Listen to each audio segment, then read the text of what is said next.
Welcome to week 4 of the Child Development Professional. Today we'll explore 4 foundational areas as we continue chapter 2 in early childhood education. They are identity formation, attachment, the value of play, and trauma-informed care. Understanding these topics is essential for supporting children's growth and creating environments where they feel safe, valued, and ready to learn. They're all so important that we'll elaborate on each of them further in further classes. But today you're going to get an introduction of each of them.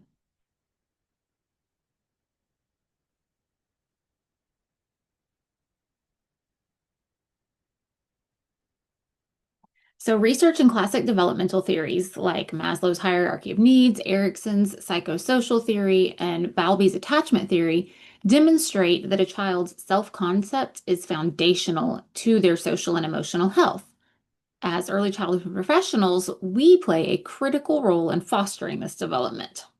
This means not only recognizing each child's individuality and valuing the family they come from, but also actively supporting their emotional growth. How do we do this? By attuning to their feelings, truly listening to understand them, creating spaces where they feel safe to express themselves, and just providing that guidance that balances freedom with appropriate boundaries. All of these practices lay the groundwork for children to develop self-confidence, empathy, resilience, all of which are essential skills for life. So we certainly want to start developing those early. And identity begins forming at birth and it continues throughout life. A child's social emotional well-being is shaped not only by who they are at birth, but also by the adults and peers they interact with.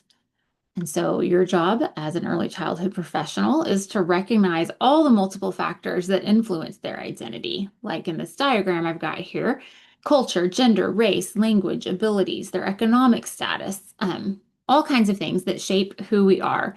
And to understand, of course, that that's always evolving.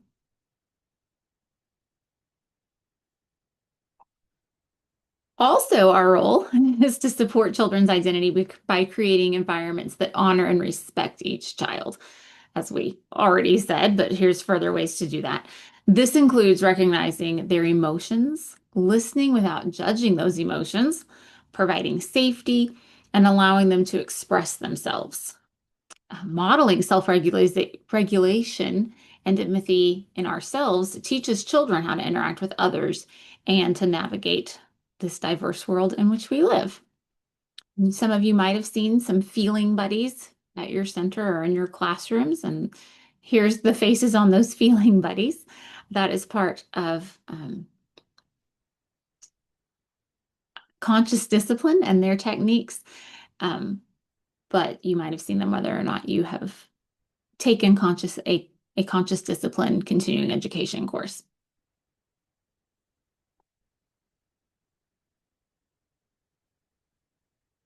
It's important that we recognize the multiple dimensions of identity itself.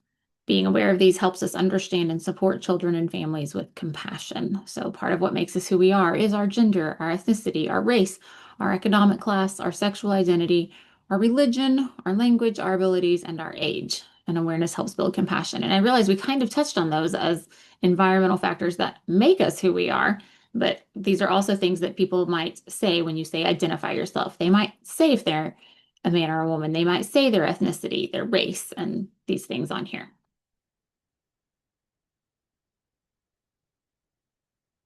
Gender stereotypes are deeply ingrained in society. For example, it's often expected that boys be strong and girls be passive, or we might praise girls for their appearance and boys for their strength.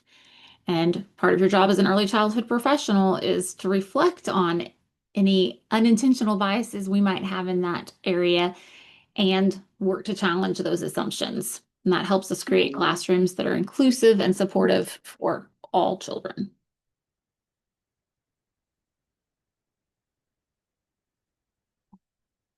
All right, moving on to attachment. It's the emotional connection between a child and a caregiver. Secure attachments give children a sense of safety and trust and help them learn self-regulation skills. When that attachment is disrupted, children may struggle emotionally or socially.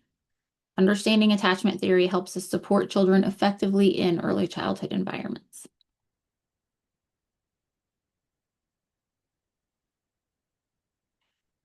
Even though we are not the child's parent, we play a critical role in supporting healthy attachment.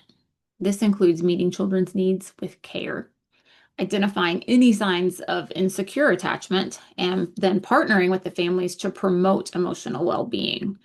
And our goal is to provide stability and consistency at school, at home, all around, because that's going to help children feel safe and supported.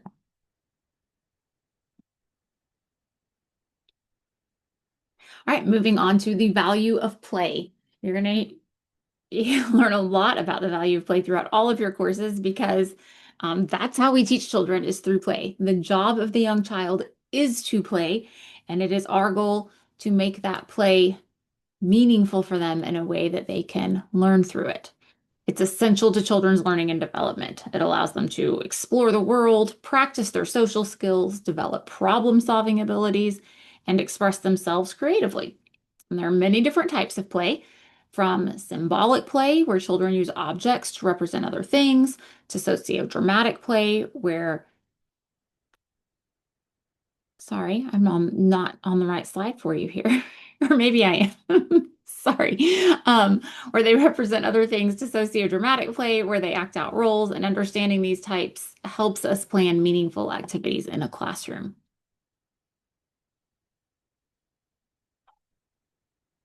So I kind of just talked about these. I did get my notes on my slides mixed up a little bit. Sorry. Children engage in many types of play, and each type has unique benefits for learning and development. And observing play helps us understand children's needs. For example, if we see that they're having trouble with solitary play, that solitary play is beneficial and needs to happen sometimes. And so we might try to foster that, or vice versa. If they only want to do solitary play and not engage with others, we might find ways to foster playing with others. If they're not problem solving in their play, we're going to find ways to help make that happen. And we need to communicate this information with families. It's important to help them understand the value of play. Play isn't just fun, it's critical for learning, reducing stress, and developing those social emotional skills.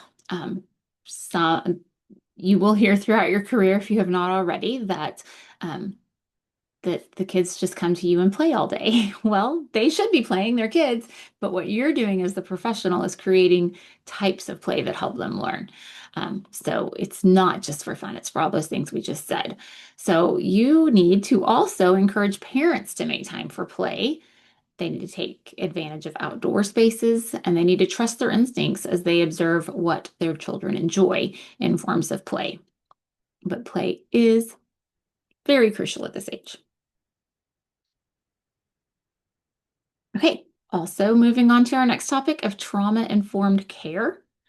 Um, Trauma can result from both severe and repeated stressful experiences in childhood. And these experiences are known as ACEs. They can have long-term effects on health, behavior, and learning. The studies, you could do a deep dive on this. It's just tremendous, the effects that it can have. And we will elaborate more on this when you take your nutrition, health, and safety class. But if you want to do any diving on your own, it's so interesting slash devastating. But the positive message we have to take from it is the things we can do to combat ACEs. Because understanding trauma is essential for creating supportive environments that help children feel safe and develop resilience. So even if they've been through something, we can at least try to find ways to develop that resilience. Trauma-informed care isn't just an approach.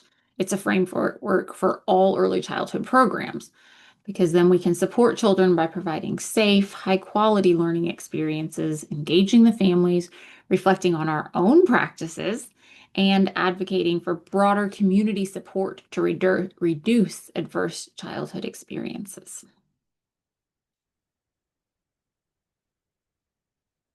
So to wrap up, these four areas of identity, attachment, play, and trauma-informed care are interconnected, and they're essential for supporting young children. So by your understanding and applying of these concepts, you can create environments that foster healthy development, inclusive practices, and strong partnerships with families. Thanks for watching. I hope this helped.